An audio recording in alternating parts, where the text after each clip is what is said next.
Hello, so this video is about depression and bipolar. Major depressive disorder, DMDD, bipolar 1, bipolar 2, and clothymic disorder. Major depressive disorder. 5 or more of the following symptoms have been present during the same 2-week period and represent a change from previous functioning. At least one of the symptoms is either 1. Depressed mood, or 2. Loss of interest or pleasure. Note, do not include symptoms clearly attributed to another medical condition. So 1. Depressed mood most of the day, nearly every day, as indicated by either subjective report, which feels sad, empty, hopeless, or observation made by others, appears tearful. Note, in children and adolescents, it can be irritable mood. 2. Markedly diminished interest in pleasure in all or almost all activities most of the day, nearly every day. 3. Significant weight loss when dieting or weight gain, a change of more than 5% of body weight in a month, or decrease or increase in appetite nearly every day. Note, in children, consider failure to make expected weight gain. So this is all part of 1, so they have to have 5 or more of these 9 things. So 4. Insomnia or hypersomnia nearly every day. Psychomotor agitation or retardation nearly every day. Observed by others, not merely subjective feelings of restlessness or being slowed down. 6. Fatigue or loss of energy nearly every day. 7. Feelings of worthlessness or excessive or inappropriate guilt, which may be delusional, nearly every day, or merely self-reproached or guilt about being sick. 8. Diminished ability to think or concentrate or indecisiveness nearly every day. 9. Recurrent thoughts of death, recurrent suicidal ideation without a specific plan or a suicide attempt, or a specific plan for committing suicide. So remember, out of these 9 things, they only have to have 5 or more. So it can present differently in everybody. So, 2. The symptoms cause clinically significant distress or impairment in social, occupation, or other areas of function. The episode is not attributed to physiological effects of a substance or another medical condition. The occurrence of the major depressive episode is not better explained by schizoaffective disorder, schizophrenia, schizophreniform disorder, delusional disorder, or other specific and non-specific schizophrenia spectrum, and other psychiatric disorders. There has never been a manic episode or hypomanic episode. Note, the exclusion does not apply if all of the manic-like or hypomanic-like episodes are substance abuse. So here are some quick facts. Depression can be thought of as a whole body disorder. It affects individuals on each of the following levels: physical, emotional, cognitive, behavioral, and motivational. About 18% of people experience a single lifetime episode, but about half of those go on to experience additional episodes. It is highest among ages 18 to 29. While depression is more common among those living in poverty, despite an overall improvement to quality of life, the chances of experiencing a depressive episode have significantly increased in the last 100 years. So, origins. Depression is often brought on by a stressor or trauma, but this is not always the case. Some individuals wake up one day to find themselves overwhelmingly sad or empty. Other individuals have battled such feelings on and off for years. Regardless, the case for onset, the strongest explanation for depression, come out of the biological and cognitive perspectives. This also means that some of the most effective treatments come out of the same perspectives. So some of the perspectives you have is you have the biological perspective. So that includes genetics. Depression appears to run in families, as supported by twin studies. Links on genes, namely ones responsible for serotonin transplant. 2. Biochemical. Low levels of serotonin and nephrine. High levels of cortisol and melatonin.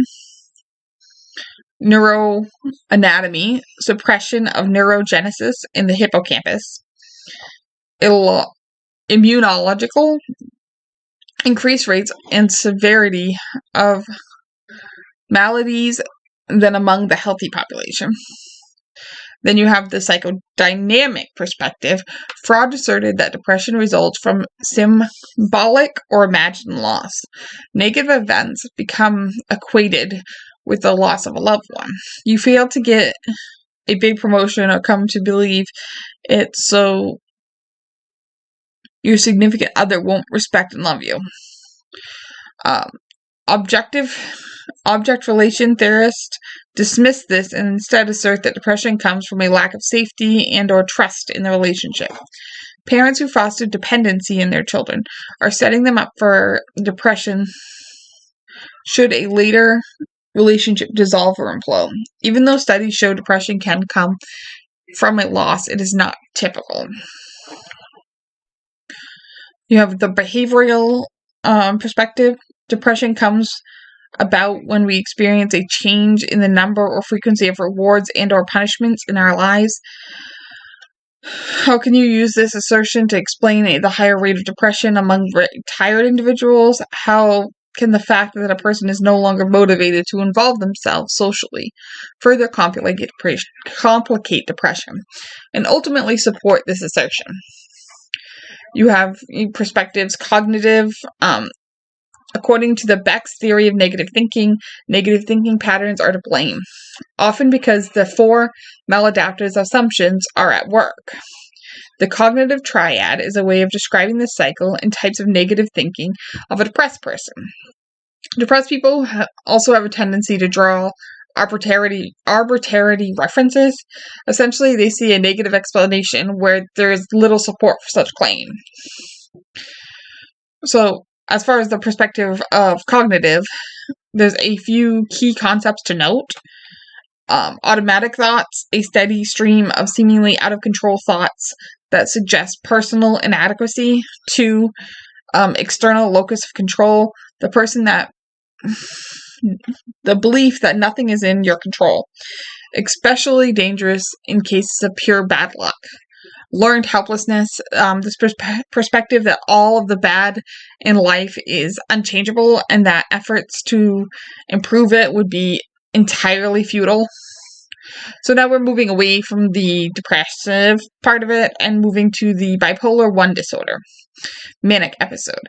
A distinct period of abnormally and persistent elevated, expansive, or irritable mood, an abnormally and persistently increased goal-directed activity or energy, lasting at least 1 week and present most of the day, nearly every day, or any duration if hospitalization is necessary.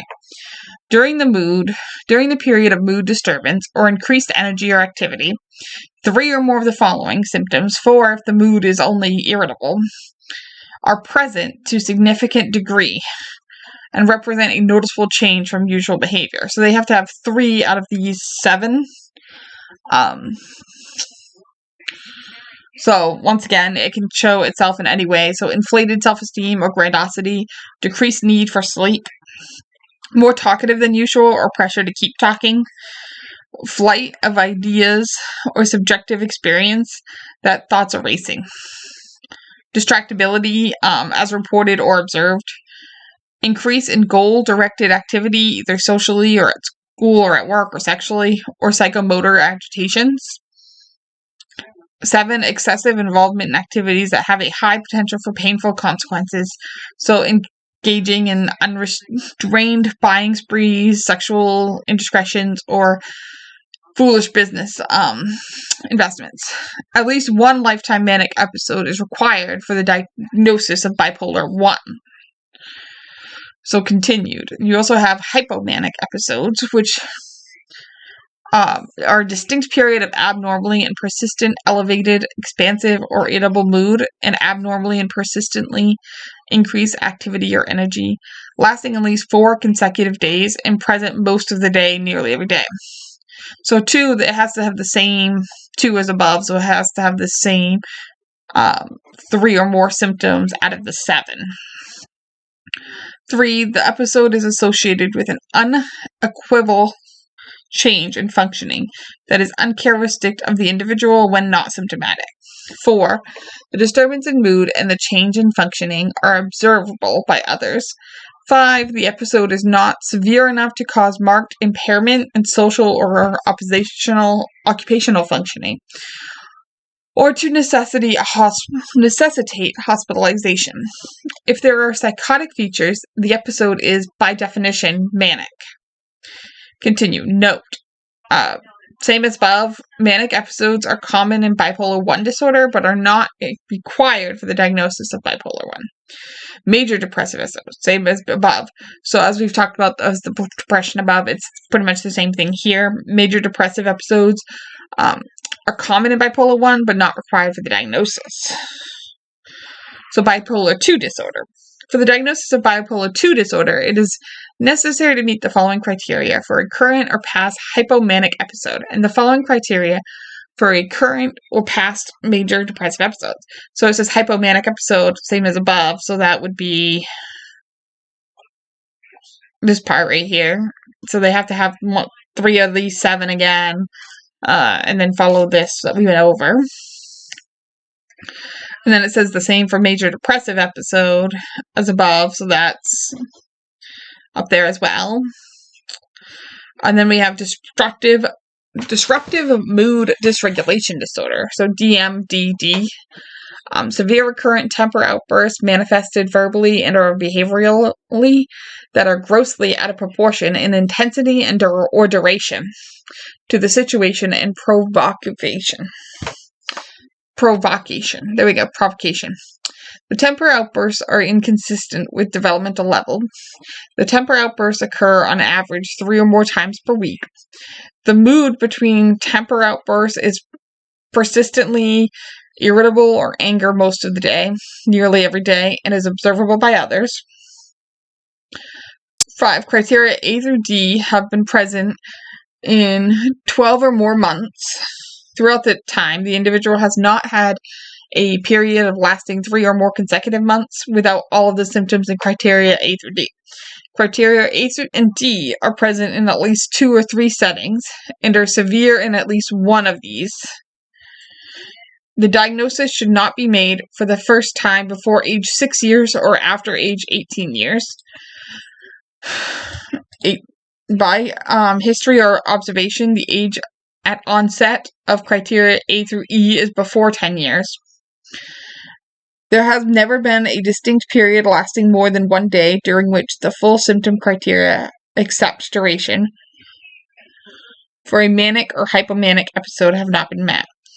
The behavior do not occur exclusively during an episode of major depressive disorder and are not better explained by another mental disorder. So note, this diagnosis cannot coexist with oppositional defiant disorder, intermittent explosive disorder, or bipolar disorder, though it can coexist with others, including major depressive disorder, attention deficit / hyperactivity disorder, conduct disorder, and substance use disorders. ODD wins out over DMDD. History of mania / hypomania rules out DMDD. The symptoms are not attributed to the psychological effect of a substance or the medical or neurological condition. So that's it for this. Just a brief little overview. Thank you for listening.